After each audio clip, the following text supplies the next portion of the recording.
그 예수님이 우리 심령 속에 오시기를 바라고, 그 예수님이 우리 가정 속에 오시기를 바라고, 그 예수님이 우리 교회 속에 오시기를 바라고, 그 예수님이 우리 민족과 북한 속에 오시게 되기를, 정말로 오시게 되기를, 정말로 오시게 되기를 간절한 마음을 담아서 우리가 새벽마다 아멘 주 예수여 오시옵소서 부르짖고 있습니다.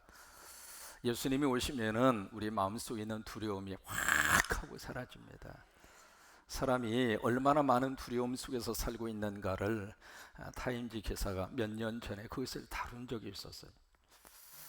사람이 일생을 살면서 얼마나 많은 두려움 속에서 우리가 휩싸여서 살고 있는가, 거기에 두려움의 가지수를 타임지는 278가지라고 그랬습니다. 여러분, 두려움이 한 가지 종류만 있는 것이 아니라 이렇게 많은 두려움 속에서 우리들이 하루하루의 생명을 살고 있다고 하는 것을 타임즈가 분석을 하면서, 그러면 그렇게 많은 278가지의 두려움의 종류를 세 가지로 분석합니다. 첫째로 그 중에 40%는 과거적인 것에 대한 두려움이라는 거예요.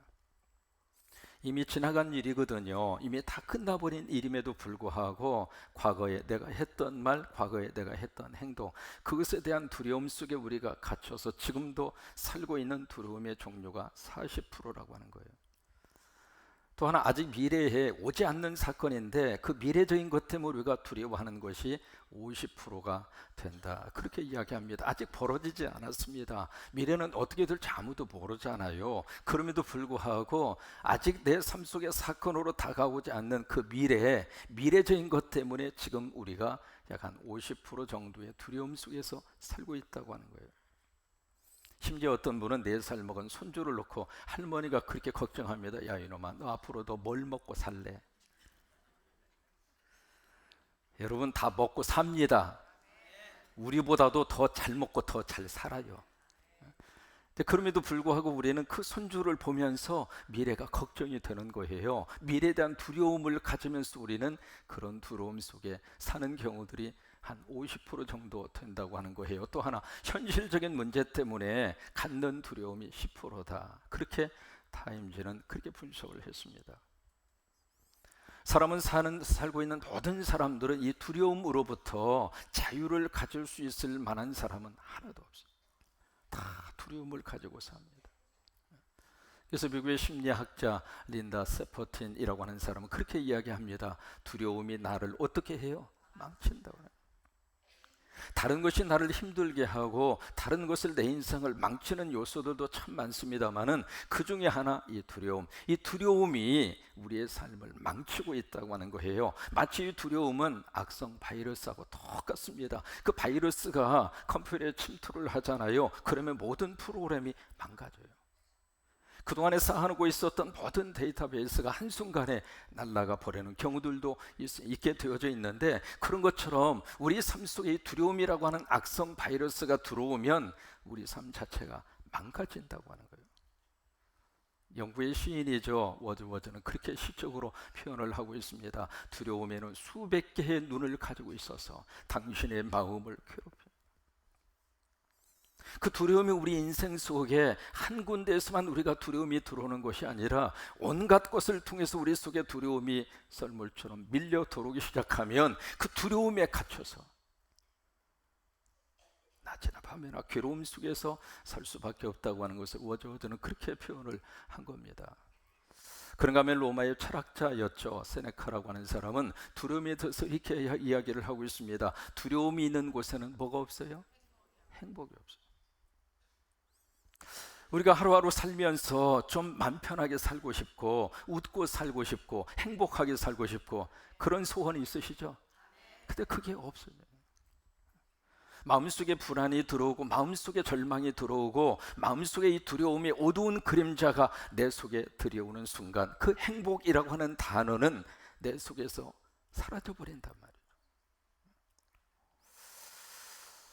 그러면 과연 이 두려운 문제를 어떻게 우리가 해결할 수 있을까? 우리가 사는 동안 계속해서 이 두려운 문제가 우리를 계속 엄습하고 있는데 이 두려움에 대한 문제를 어떻게 우리가 해결할 수 있을까? 참 감사한 것은 우리가 성경을 펼쳐서 읽으면 하나님이 계속 우리에게 말씀하시는 음성이 있어요. 그 음성이 바로 뭐냐면 두려워하지 말라. 사람이 그것을 우리에게 해주면은요, 그 두려워하지 말라라고 하는 그 말을 사람이 해주면 어느 때는 위로하기 위해서 해주는 말인 줄을 알면서도 그 말이 오히려 상처가 될 때가 있어요. 자기는 그 처지가 아니니까 나한테 저렇게 쉽게 말하지, 그런 마음이 들 때가 있어요. 근데 하나님께서 하시는 말씀이기 때문에, 하나님께서 우리에게 주시는 말씀은 아멘으로 받으면 그 말씀 속에 하나님의 약속이 있습니다. 그래서 성경을 딱 펼치는 순간 하나님이 우리에게 주시는 말씀이 두려워하지 말라. 근데 그 말씀이 몇 번 기록이 되어져 있느냐면 366번 나옵니다. 두 가지 의미가 있습니다. 첫째로 매일매일마다. 왜요? 매일매일 우리는 불안과 두려움과 걱정 속에서 살 수 있는 가능성이 너무 많습니다. 잘 되는 사람은 잘 되는 대로 걱정이고, 안 되는 사람은 안 되는 대로 걱정이고, 이 걱정이라고 하는 것은요, 꼬리에 꼬리를 물고 계속 우리를 따라다니잖아요. 그래서 하루의 삶을 살면서도 그렇게 걱정이 많을 수밖에 없어요. 그래서 그런 인생을 살고 있는 우리들에게 하나님이 매일마다 우리에게 들려주시는 음성이 두려워하지 말라. 근데 왜 366번일까? 윤달이 있잖아요. 오늘 성경은 두려움에 대한 문제를 우리에게 다루고 있는 성경의 본문의 내용인데, 한번 들어가서 보실까요? 35절을 같이 한번 보십니다. 35절에 보시면 그날 저물 때입니다. 그날은 무슨 날이냐면 그 앞에 천국에 대한 비유를 예수님이 하루 종일 가르치셨어요. 바로 그날 해가 집니다. 저들에게 예수님이 말씀을 하십니다. 뭐라고 말씀하시느냐면 저편으로 건너가자. 자, 그러면은 지금 여기에 저편으로 건너가자고 제안을 하신 분이 누구일까요? 제자입니까? 예수님입니까? 앞에만 보면 답이 나옵니다. 그 지금 저편으로 건너가자고 먼저 제안을 하신 분은 제자가 아니라 누구예요?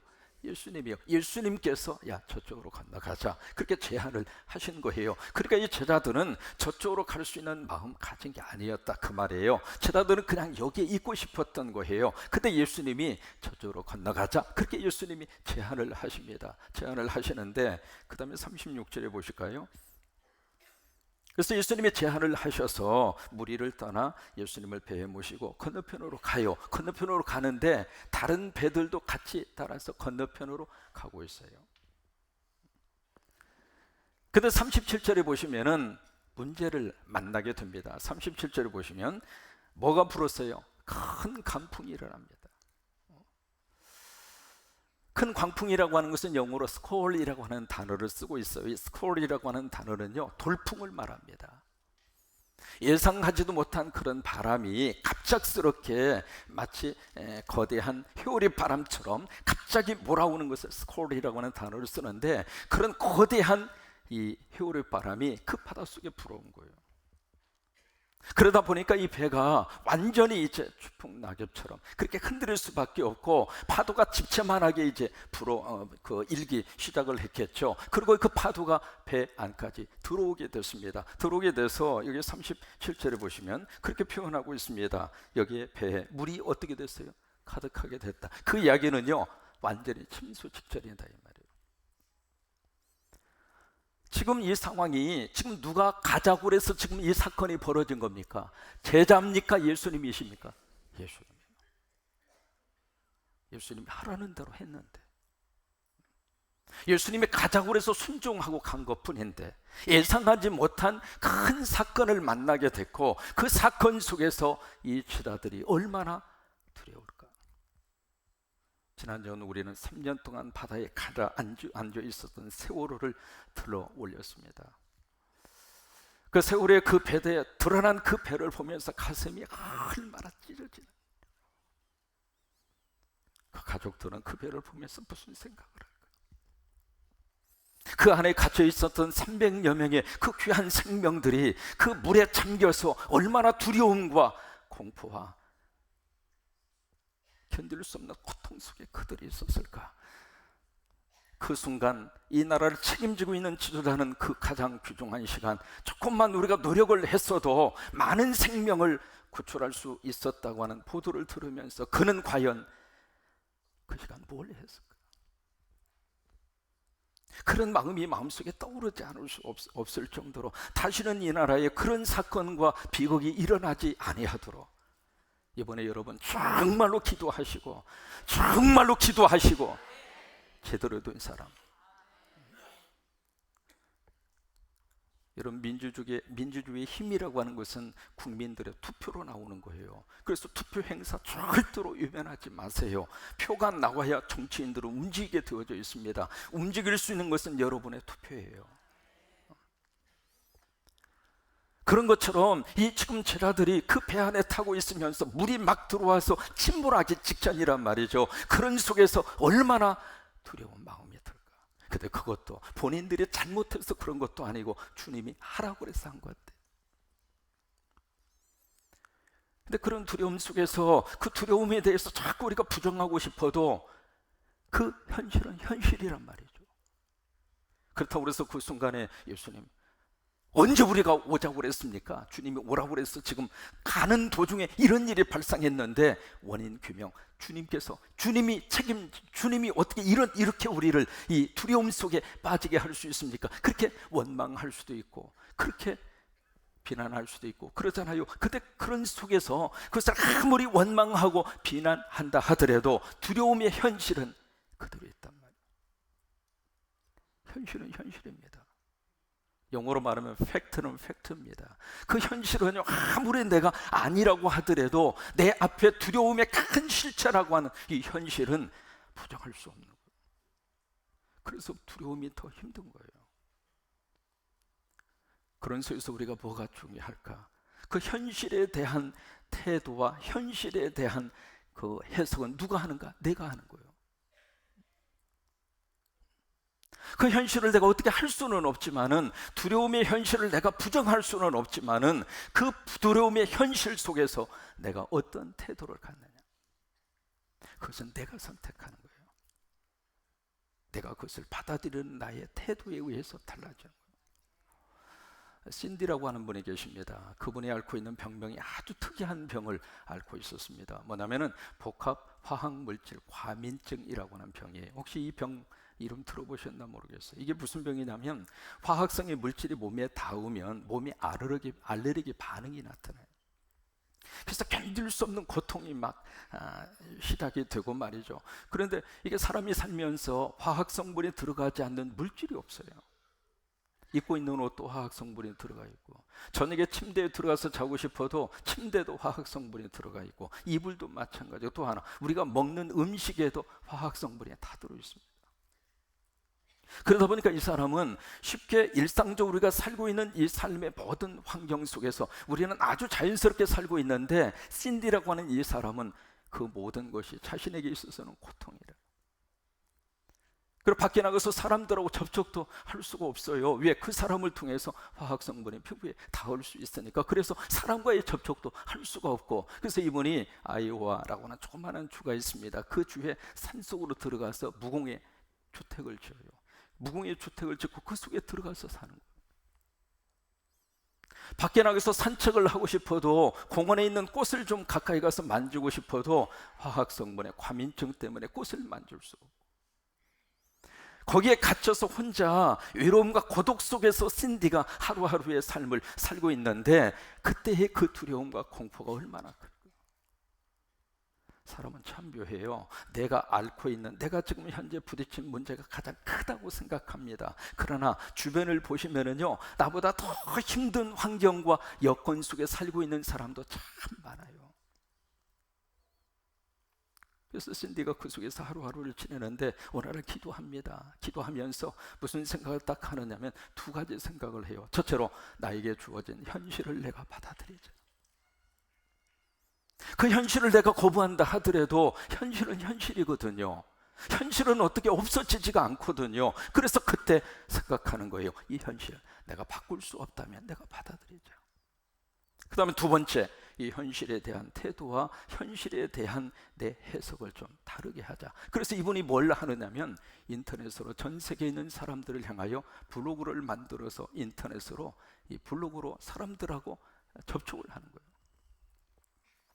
그래서 그 블로그에다가 이 화학 성분이 가지고 있는 인체에게 끼치는 나쁜 것을 쭉 블로그에 계속 올리기 시작했어요. 그러다 보니까 전 세계 속에 거기에 관심을 가진 사람들이 블로그에 참여를 하고, 그러면서 소통이 이루어지는 거예요. 소통이 이루어지면서 참 묘하게도 그의 두려움의 큰 바위에 갇혀 있었던 이 신디의 마음이 조금씩 열린 거예요. 그가 참 기가 막힌 말을 합니다. 뭐라고 말을 한 줄 알아요? 저는 슬퍼도 울 수가 없어요. 저는 저번에 저 고백을 들으면서 울 수 있는 것도 행복이구나. 내가 슬픈 마음이 있을 때 마음대로 울 수 있는 것도 참 하나님의 복이구나. 그걸 새롭게 깨달을 수가 있었어요. 저는 슬퍼도 울 수가 없어요. 그렇기 때문에 눈물 대신에 미소를 선택했어요. 두려움 속에서 우리가 두려움을 우리 힘으로 몰아낼 수 있으면 좋은데, 그렇지 못하는 두려움을 우리가 부딪혔을 때에는 두려움에 대한 해석이 필요하다. 두려움에 대한 긍정적인 해석이 필요한 거예요. 두려움에 대한 우리의 자세를 바꾸지 않으면 이 두려움을 해결할 수 있는 방법이 없다, 이 말이에요. 그 다음 절을 보실까요?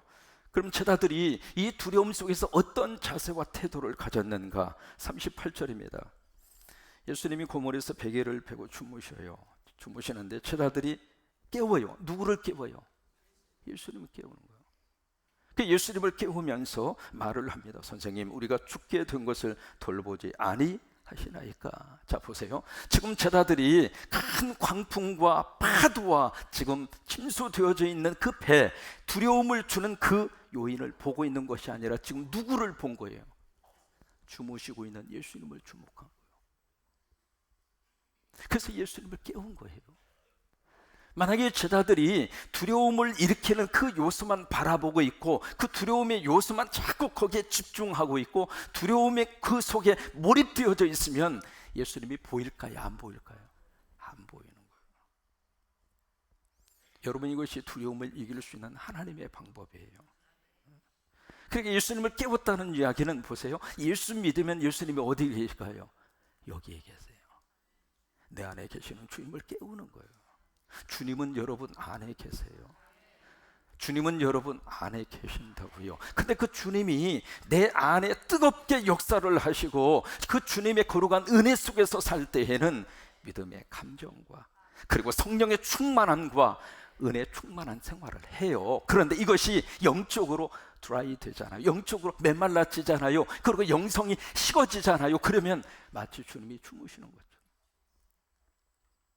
내 안에 있는 주님을 깨우는 방법이 기도예요. 기도.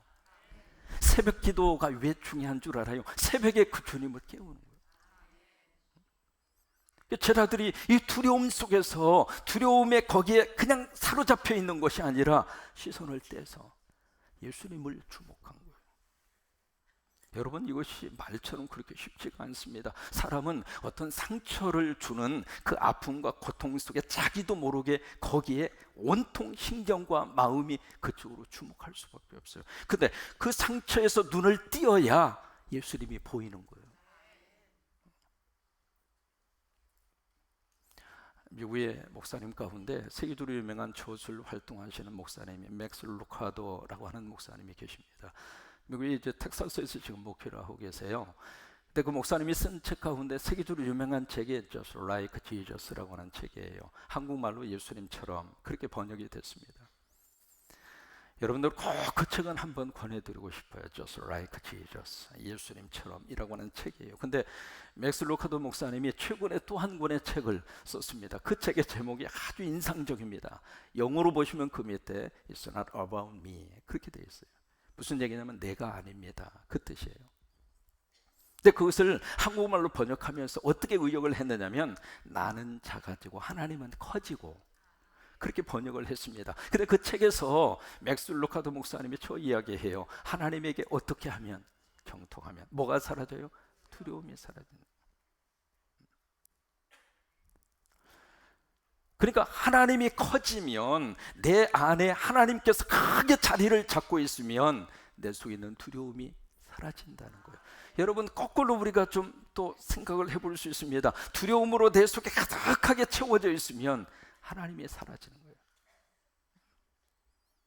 그래서 우리는 두려움의 그 상황 속에서 누구를 주목하겠는가 그 말이에요. 두려움을 주목할 것인가 아니면 하나님을 주목할 것인가. 근데 하나님을 주목하면 하나님에게 시선을 우리가 그쪽으로 집중을 하면 하나님 때문에 두려움이 사라진다 이 말이에요.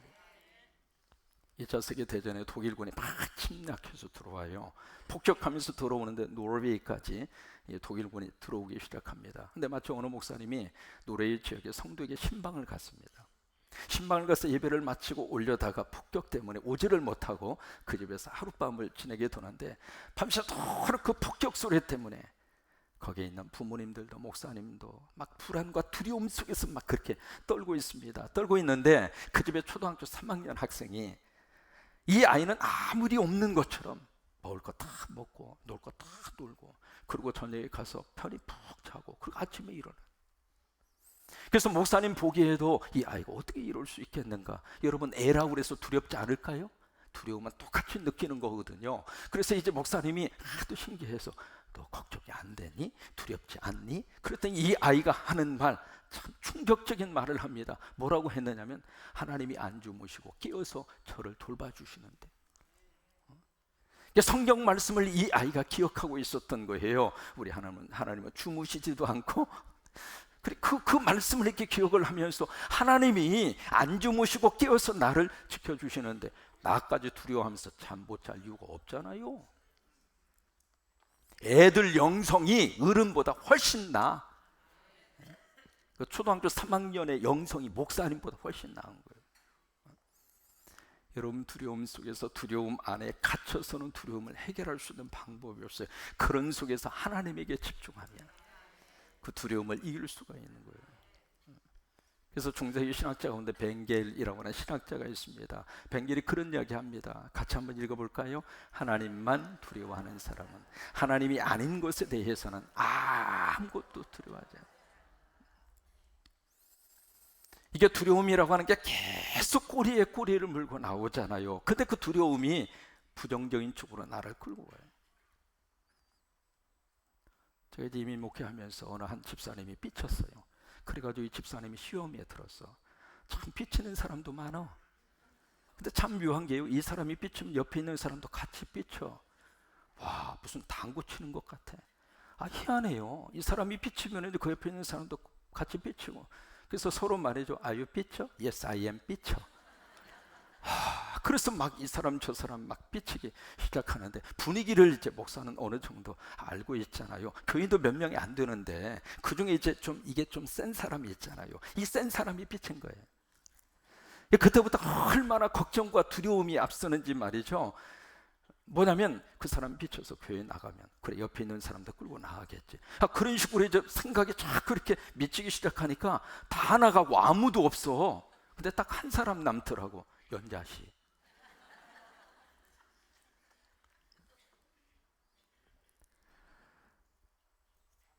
두려움이 계속 우리를 그쪽 방향으로 끌고 가는 거예요.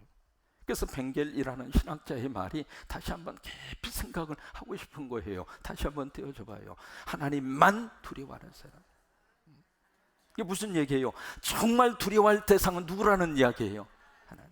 다른 거 두려워하지 말고 그 두려워하기 시작해서는 두려움 속에서 계속 우리가 헤어나오지 못하고 우리가 하루하루 그냥 걱정과 두려움만 그 불안 속에서 살다가 우리 인생 끝나니까 그러지 말고 하나님만 두려워하는, 하나님만 두려워하는 사람은 하나님 위에 그 어떤 것도 두려워하지 않는다.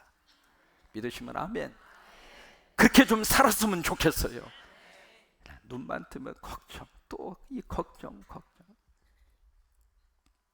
그런 속에서 우리 인생을 우리가 참 그 속에서 계속 그 어두움의 영에 사로잡혀서 우리들이 살다가 인생을 끝나지 말고 정말 두려워할 수 있는 대상 하나님만 두려워하고 나머지는 아버지가 도와주신다, 아버지가 역사하신다, 아버지가 함께 하신다, 그 믿음으로 어깨 좀 펴고 살아요.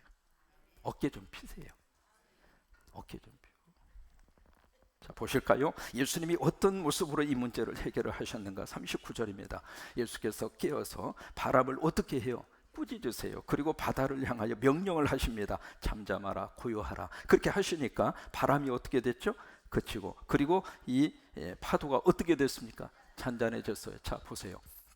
여기 예수님이 바람을 향하여 막 꾸짖습니다. 그리고 바다를 향하여 명령하고 있습니다. 여러분 보세요. 꾸짖는다는 이야기는 인격을 향하여 하는 행동입니다. 그러면 바람과 바다가 인격입니까? 인격이 아니죠.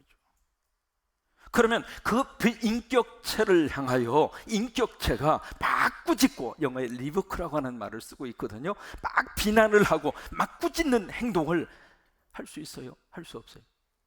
안 하는 거죠. 아니, 이 강대성이 인격체예요? 아니잖아요. 근데 강대상 보고 제가 막 꾸짖죠. 그러면 제가 지금 제정신이에요?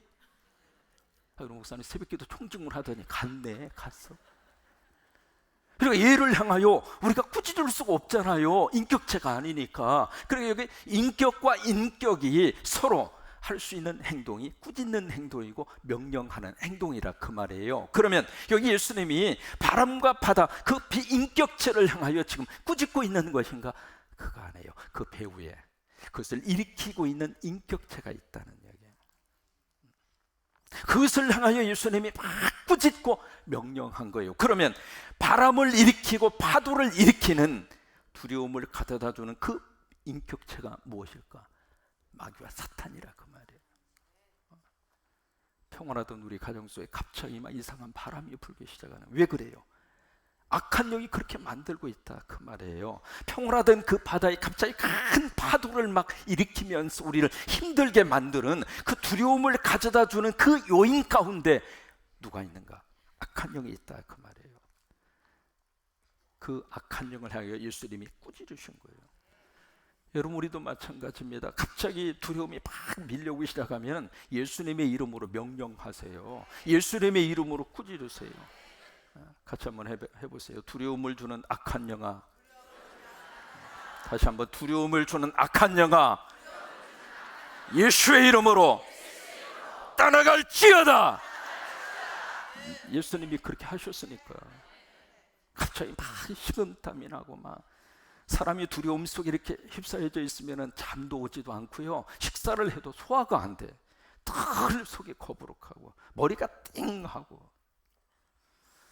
그래서 그런 두려움 속에 자꾸 나를 끌고 가려고 하는 그 악한 영 앞에 절대로 주눅들어 살지 말고 예수의 이름으로 명령하고 예수의 이름으로 물리치고, 주님이 하신 것처럼. 40절입니다. 그러고 나서 예수님이 제자들에게 두 가지의 질문을 하고 있습니다. 제자들이 이르시되 어찌하여 이렇게 무서워하느냐? Why are you so afraid? 왜 이렇게 무서워하느냐? 그렇게 예수님이 말씀을 하시고, 그 다음에 두 번째는 너희가 어찌 믿음이 없느냐? Do you still have no faith? 아직도 너희가 믿음을 가지고 있지 않느냐? 근데 보세요. 이 상황 속에서 두려워하는 게 정상입니까? 두려워하지 않는 게 정상입니까? 두려워하는 게 정상이죠. 그 속에서 두려워하지도 않고 가만히 있을 사람이 어디가 있습니까? 근데 그런 상황 속에서 막 두려워하고 떨고 있는데 그 제자들에게 하시는 말씀, Why? 무슨 얘기냐면 두려움과 믿음은 상관관계가 있다는 이야기예요. 우리가 믿음이 충만하면 두려움은 떠나갑니다. 근데 두려움으로 가득 차 있으면 믿음이 떠나가는 거예요. 그래서 성경에 경유하라 라고 하는 말씀이 참 많이 기록이 되어져 있습니다. 경유하라, 이것이 성경에 171번 나옵니다. 대표적으로 세 군데 성경 말씀만 소개를 해드릴게요. 시편 34편, 그 다음에 9절입니다. 같이 한번 읽으시는데, 경유에 그건 크게 한번 그렇게 해서 한번 읽으셔요. 시작. 너희 성도들아 여호와를, 아니 조금 더 크게, 아니 조금 있다가 그러나 크게 한번 그렇게 읽어. 시작. 너희 성도들아 여호와를 경유하라. 그 다음에 그를 경유하는 자에게는 부족함이. 그 다음에 잠언 14장 27절입니다. 시작. 여호와를 경유하는 것은 생명의 샘이니 사망의 그늘에서 벗어나게 하느니라. 그 다음에 말라기서 3장 16절. 시작. 그때에 여호와를 경외하는 자들이 피차에 말하며 여호와께서 그것을 분명히 들으시고 여호와를 경외하는 자와 그 이름을 존중히 여기는 자를 위하여 여호와 앞에 있는 기념책에 기록. 그 기념책이 계시록에 보면은 생명록입니다. 그 경외라고 하는 말을 영어로 fear라고 하는 말을 써요. F-E-A-R. fear라고 하는 이 말은 무슨 뜻이냐면 두려워한다 그 말이에요. 그러니까 여호와를 경외하라 그 말은 하나님을 두려워하라 그 말이에요. 여러분, 하나님만 두려워하면 세상에 대해서 두렵지 않습니다. 뭐가 두려워요? 있으면 있는 대로, 없으면 없는 대로 사람이 살면 되지. 뭐가 두렵습니까? 내일을 어떻게 살까? 어제 산 것처럼 내일 우리가 살 수 있어요. 걱정하지 마시라고요. 그러니까 정말 우리가 두려워할 대상은 땅에 있는 게 아닙니다. 누구예요? 하나님이에요. 여러분, 하나님만 두려워하셔서 이 세상에서는 하나님의 은혜 속에서 두려움으로부터 자유와 해방의 축복을 가지고 사는 여러분이 되시기를 주의 이름으로 축원합니다. 같이 일어나시죠.